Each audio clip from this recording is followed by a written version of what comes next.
Assalamualaikum warahmatullahi wabarakatuh.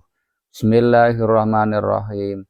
Alhamdulillahilladzi awjada jami'al kainat min adamin. Asmaha wa rafa'a bi qudratihi samakas sama'i sawwaha.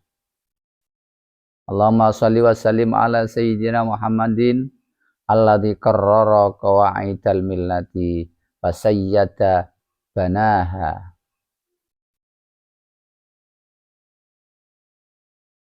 wa azalla adzalama syirki wa mahaha wa ala alihi wa ashabihi khairul ummati wa atqaha. Pada semuanya makhluk di jagat alam raya yang dirahmati Allah Subhanahu wa taala. Kali ini saya akan membacakan kata mutiara hikam yang ke-141. Lau kunta la tasilu ilaihi illa ba'da fana'i masawika wa mahwi ta'awika lam tasil ilaihi abadan. Jika diumpamakan engkau tidak akan sampai kepada Allah kecuali setelah habisnya kesalahan-kesalahanmu fana. Anak hancur habis. Habisnya kesalahan-kesalahan menahwi da'awika dan bersihnya sifat tidak baik dalam hatimu lam tasil ilaihi abadan, maka tidak akan sampai kepada Allah selamanya. Walakin idza arada ayyusilaka ilaihi satara wasfaka biwasfihi wa ghatta ni'ataka bini'atahu fawasolaka ilaihi bima minhu ilaika la bima minka ilaihi. Tetapi jika Allah menghendaki untuk menyampaikan engkau kepadanya, maka Allah akan menutupi sifat-sifatmu dengan sifat-sifatnya. Dan Allah akan menyampaikan engkau kepadanya dengan sesuatu anugerah darinya, bukan dari kekuatan apa yang ada dalam dirimu. Al-wusulu ilallahi wa al-ilmu bihi wa biha totihi. Yang dinamakan wusul kepada Allah itu makrifat atau mengenal, mengetahui tentang Allah. Siapa sih Allah itu? Nah, jadi paham tentang Allah itu siapa. Wa biha toti, dan ilmu-ilmu yang terkait dengan Allah itu. Bihaistu yafna malam yakun walam yabqa malam yazal. Wa hadza la yakun illa ba'da mautil nufusi wa hatir ruusi wa badadil arwahi wa bai'il asbahi. Gimana penjelasannya? Yaitu wusul sampai kepada Allah itu sekira fana, hilang, seseorang hilang sampai tiada,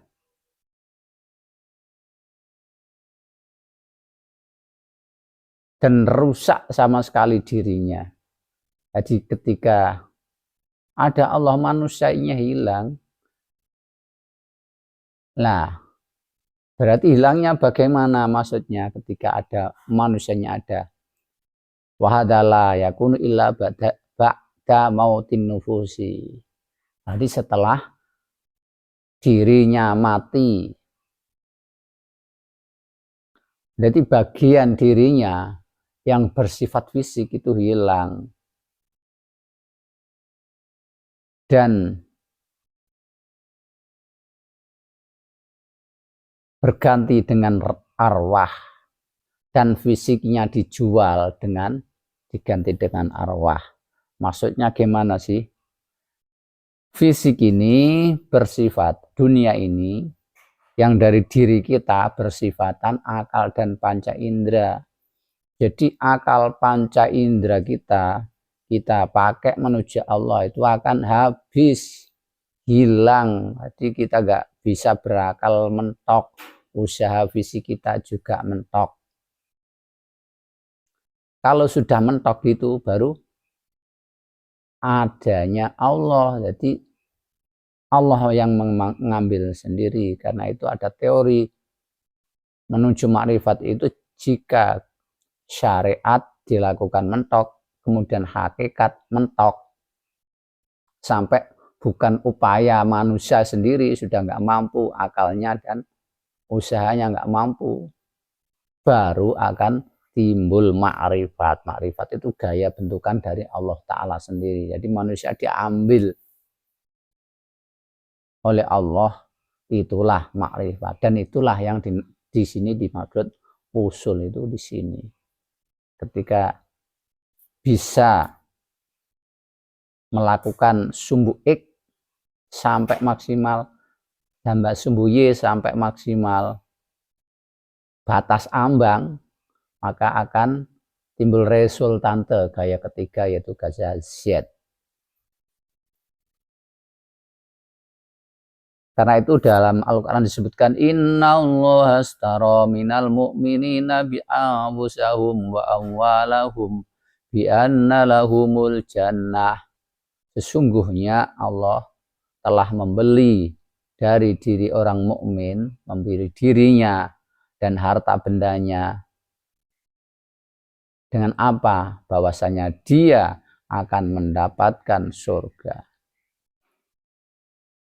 Setelah dia mendapatkan dibaiat, baiat itu update roh kita yang bersifatan fisik, kemudian di upgrade, bisa ngerti, bisa berpindah ke alam roh. Nah, tentu kita sehari-hari akan berada di alam yang tengah-tengah, bisa ke alam dunia, bisa ke alam roh. Ke alam roh itu menuju akhirat. Nah, itulah alam jiwa. Kalau sudah di-upgrade baiat, kita berada di alam jiwa, bisa ke dunia dan bisa ke akhirat. Itulah jembatan yang dikatakan jembatan Shiratal Mustaqim. Perjalanan dunia ke akhirat panjang sekali. Di dalam Al-Quran disebutkan miqdaruhu ka'alfi sanatin mimma ta'udun. Perkiraan perjalanan akhirat dibandingkan dunia itu 1000 tahun dunia sama dengan 1 hari akhirat. Nah, itu jika memakai perjalanan akhirat dengan perjalanan dunia itu, ya nggak nyampe-nyampe sampai umurnya habis. Karena itu diperlukan Shiratal Mustaqim, jembatan. Jembatan itu diumpamakan jika antara satu daerah ke daerah lain dihalangi oleh air yang membentang atau jurang yang dalam, bisa lewat ke daerah yang lain harus melalui perjalanan panjang yang mengular. Nah, itu bisa dengan cara cepat, yaitu jika ada jembatannya daerah A ke daerah B. Nah, itulah Shiratal Mustaqim. Perjalanannya panjang sebetulnya karena menemui jembatan menjadi dekat. Di sini innallaha astara minal mu'minina anfusahum wa amwalahum bi anna lahumul jannah diartikan jannatil ma'arif li ahli jihadil akbar wa jannatiz zaharif li ahli jihadil asghar. Yang dimaksud surga jika seorang telah ma'rifat, bagi orang yang bisa berusaha semaksimal mungkin, sungguh-sungguh, kemudian menemukan, bisa sampai mengusahakan mentok tadi dengan 2 gaya, maka dia akan makrifat. Dan makrifat itulah bagi orang yang bisa upayanya sungguh-sungguh arah situ, dia akan menemukan makrifat, itulah surga. Setelah mati-matian, nggak enak secara fisik, secara akal nggak enak, akan menemukan kenikmatan. Itulah surga yang dialami oleh jiwanya, kenikmatan jiwanya.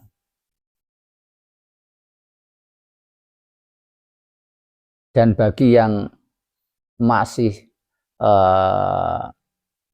dimensinya rendah, yang sudah makrifat, jika dia juga mendapatkan surga, tapi surga tingkat rendah, tapi yang dimensinya telah tinggi, usahanya telah berkali-kali mati dan naik dimensi, dia akan mendapatkan surga tingkat yang tinggi pula. Karena itu sabda Nabi, mutu qabla antamutu, matilah engkau sebelum dimatikan. Sebelum fisik kita meninggal sungguhan, terpisah dari roh, ada jalan dan caranya menuju arah situ.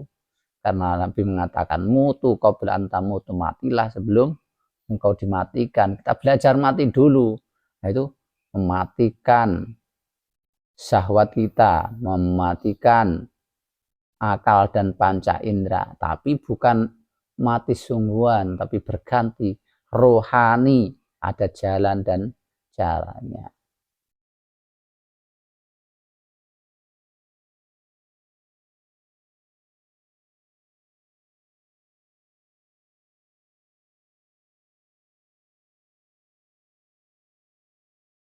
Dan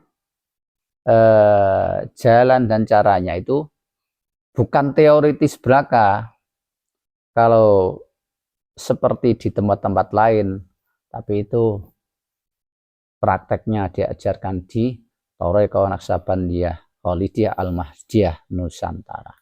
Demikian, semoga bermanfaat. Wallahual hadi la subhanahu wa ta'ala. Wassalamualaikum warahmatullahi wabarakatuh.